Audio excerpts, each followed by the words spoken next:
شروع اللہ کے نام سے جو بڑا مہربان نہایت رحم والا ہے۔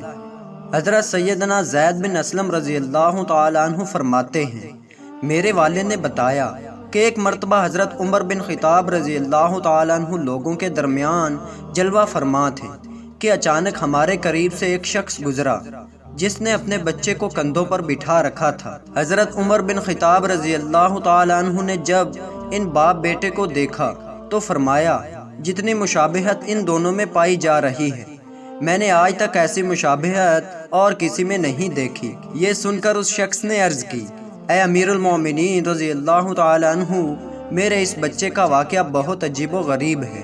اس کی ماں کے فوت ہونے کے بعد اس کی ولادت ہوئی۔ یہ سن کر آپ رضی اللہ تعالی عنہ نے فرمایا، پورا واقعہ بیان کرو۔ وہ شخص عرض کرنے لگا، اے امیر المومنین رضی اللہ تعالی عنہ، میں جہاد کے لیے جانے لگا تو اس کی والدہ تھی۔ میں نے جاتے وقت دعا کی، اے اللہ عز و جل، میری زوجہ کے پیٹ میں جو حمل ہے میں اسے تیرے حوالے کرتا ہوں، تو اس کی حفاظت فرمانا۔ یہ دعا کر کے میں جہاد کے لیے روانہ ہوا۔ جب جہاد سے واپس آیا تو مجھے بتایا گیا کہ میری زوجہ کا انتقال ہو گیا ہے۔ مجھے بہت افسوس ہوا۔ ایک رات میں نے اپنے چچا زاد بھائی سے کہا، مجھے میری بیوی کی قبر پر لے چلو۔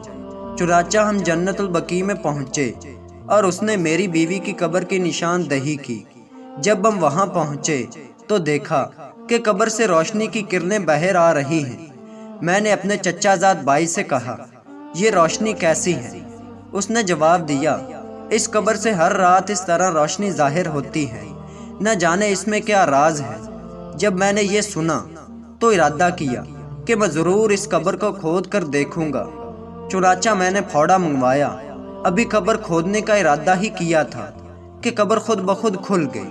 جب میں نے اس میں جھانکا تو اللہ عز و جل کی قدرت کا کرشمہ نظر آیا کہ یہ میرا بچہ اپنی ماں کی گود میں بیٹھا کھیل رہا تھا۔ جب میں قبر میں اترا تو کسی ندا دینے والے نے ندا دی، تو نے جو امانت اللہ عز و جل کے پاس رکھی تھی وہ تجھے واپس کی جاتی ہے، جا اپنے بچے کو لے جا۔ اگر تو اس کی ماں کو بھی اللہ عز و جل کے سپرد کر جاتا تو اسے بھی صحیح و سلامت پاتا۔ پس میں نے اپنے بچے کو اٹھایا اور قبر سے باہر نکالا۔ جیسے ہی میں قبر سے باہر نکلا، قبر پہلے کی طرح دوبارہ بند ہو گئی۔ سبحان تیری قدرت۔ تو دوستو، ایسے ہی شاندار ویڈیو دیکھنے کے لیے چینل کو سبسکرائب کریں۔ تو ملتے ہیں ایسی اچھی ویڈیو میں، تب تک کے لیے اللہ حافظ۔